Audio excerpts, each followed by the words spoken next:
The Switch 2 has officially been revealed by dbrand. Thanks, guys. Nah, all leaks aside, I'm really excited for Switch 2. Though I appreciate everything Switch 1 has given me these past 8 years, it's time to move on to something new and shiny. I never bought a Switch OLED, so I am dying for that upgrade. While a more powerful Switch is already enticing enough, I have a few wishes for Nintendo's upcoming console that go beyond more powerful specs and a bigger screen, because those are guaranteed. So for this video, I'm going to talk about my hopes and dreams for Nintendo Switch 2. Some of these are reasonable expectations, while others might be literal dreams that never come true. And that's okay. It's okay, it's fine. But the first item on my list is something reasonable, simply because every other current gen console is doing it. Backward compatibility enhancements. Or is it backwards compatibility? I don't know, just make old games prettier. So Nintendo confirmed that their Switch successor is going to be backwards compatible, which should be a given, but the big N can be unpredictable at times. Have you seen their Switch voice chat solution? Backwards compatibility is a great thing, and it's been made even better with next-gen enhancements. Some PS4 games look and run even better on PS5. Same with some older Xbox games receiving frame rate boosts on Series X. It gives these older games a fresher coat of paint, and these patches don't usually cost anything. Sometimes they're packaged in a remaster for a $10 upgrade, like with The Last of Us Part 2 and Horizon Zero Dawn, but even the original versions were enhanced on PS5 without the upgrade fee. It's because of this that I hope Nintendo follows suit, giving most of their big Switch 1 games Switch 2 patches for free, or at the very least a reasonable upgrade fee of $10. I would love to go back and play Metroid Prime Remastered in 4K, or Breath of the Wild at a stable frame rate. And for the love of God, fix those load times in Mario Rabbids A Sparks of Hope, Ubisoft. I should not have to wait 10 seconds to get into a battle. Heck, that's not even acceptable on Switch 1. This reminds me, I also want third-party publishers to give some of their games Switch 2 enhancements, like Doom Eternal at 60 FPS, or The Witcher 3 at a higher resolution. I know, it's incredibly shocking that I want games to look better on Switch 2. I'm just worried that this won't happen. Because Nintendo likely has a big ego over Switch 1's success, they probably won't offer these free consumer-friendly upgrades. Instead, they'll tell you to buy Breath of the Wild Definitive Edition for $70 if you want to see that game in 4K. Because guess what? You're gonna buy it anyway. Hopefully I'm wrong and this doesn't happen, because I would really love to replay some of these games if they got boosts in performance on Switch 2. The next feature I hope the Switch 2 has is a little thing called personality. The Wii menu had channels, the 3DS menu had themes, and the Switch has... I'm bored. Look, the Wii U and 3DS era had major flaws, nobody's denying that, but Nintendo felt like a more fun company during this time. This was also reflected in their console interfaces. Sure, they could have been faster, but they were bright, colorful, and welcoming. And while the Switch's menu is faster and well designed, it's static. There's no music and very little customization beyond 2 basic themes. I've had it set to black for so long, I wonder how white looks. Despite how drab it looks, at least it's quick and snappy, something the 3DS and Wii U menus weren't. However, the same can't be said for the eShop, which is hands down the worst digital storefront in the gaming space. It's slow, ugly, and the front page doesn't always show the newest releases. Not to mention there's next to no curation, so there are awful rip-off games on display for the world to see. And did I mention there's no music, something Nintendo shops were known for? In the grand scheme of things, the personality of the Switch 2's home menu doesn't matter as long as the games are good. But I would still love more customization options just so we can make our consoles unique to ourselves. It's what I love about the 3DS menu. And in the case of the eShop, I'll settle for something faster first. Then we can talk about that music.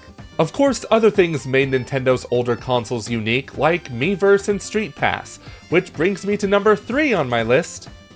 Miiverse and Street Pass. I'm bad at segues. These features were so cool, and it was a bummer neither returned on Switch. Miiverse was a wholesome social media platform where Nintendo fans could share drawings, cool game moments, and ask questions like why can't Metroid crawl? Yes, I will bring this up every time Miiverse is mentioned, get used to it. While I didn't use it all the time, I've never had a bad experience on Miiverse. It was a clean way for the Nintendo community to interact with each other, much like Street Pass, only with other strangers strangers who owned 3DSs. It was a fun way to encourage taking your console out of your house, passing by other 3DS owners, so you could both take part in the many Street Pass games. Even some regular games had Street Pass integration. Maybe I'm just nostalgic, but I would love to see these features return on Switch 2 to fully embrace the community of Nintendo fans outside of other social media sites. And Street Pass would provide another incentive to take your Switch 2 on the go, even though that's already an incentive itself. It's funny talking about the Switch 2's portable mode as if it's some exciting new feature,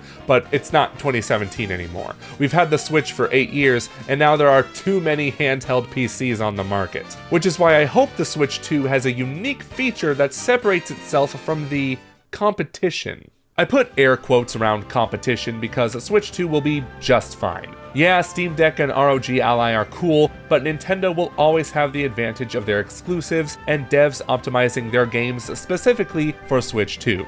That said, I hope there's something more to the console than just beefier specs. There's been a lot of speculation on what this C button in the leaked designs does. I read a tweet from Bearpaw that got me too excited at the prospect of dual-screen gameplay, where pushing it would allow the console to act like a Wii U gamepad, making DS and 3DS games possible to play. That sounds like a dream come true. I wonder what their source is.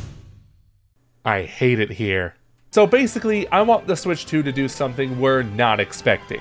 You might be asking me what that is, and I don't know, because it has to be something I'm not expecting. Nintendo has been known for coming out of left field with unique ideas, like a dual-screen handheld, glasses-free 3D, detachable controllers that can be used individually. Look, I won't be disappointed if Switch 2 is nothing more than a higher spec Switch. I just hope Nintendo never loses their unpredictability in the future, giving us features and games we don't expect. Remember when they made cardboard accessories? Crazy times. This brings me to the final item on my list, which might be a tall ask given the state of AAA game development. I want exclusive Switch 2 games, made by third-party developers. I got you fooled there, didn't I? This used to happen a lot back in the day. Sega made many exclusive games for Nintendo platforms after they dropped out of the console race. The last time I remember them doing this was with Sonic Lost World and that other game on Wii U. Ubisoft also did this recently with the Mario and Rabbids games, but they also developed multiple Rabbids titles during the Wii era, along with Red Steel 1 and 2. However, Capcom has made a ton of Nintendo console exclusives as far back as the NES days with Mega Man. Still, if we're talking more recently, they made 4 handheld Zelda games, a few Resident Evils including 4, and too many Monster Hunters to name. It seems like this franchise was only on Nintendo platforms for a while until World, but that didn't stop Capcom from giving the Switch its own timed exclusive in the form of Rise, and it's one of the best looking games on the platform. I'd love to see what AAA devs could do if they made at least one game focusing on Switch 2 hardware, potentially taking advantage of any unique features the console may have. And the games would look good since they wouldn't have to scale down from a more powerful console version. If we were to see companies like Capcom and Ubisoft make Switch 2 exclusives, however, there wouldn't be very many, and they would come to other platforms later unless they used Nintendo IP. And there's the rub. Most of these titles didn't stay only on Nintendo consoles forever, because companies gotta make that money, baby, and exclusives are a dying breed in this industry due to rising development costs. It's why Xbox is putting their games on PlayStation, PlayStation is putting their games on PC, and even third-party publishers aren't gonna risk exclusive deals as much as they used to.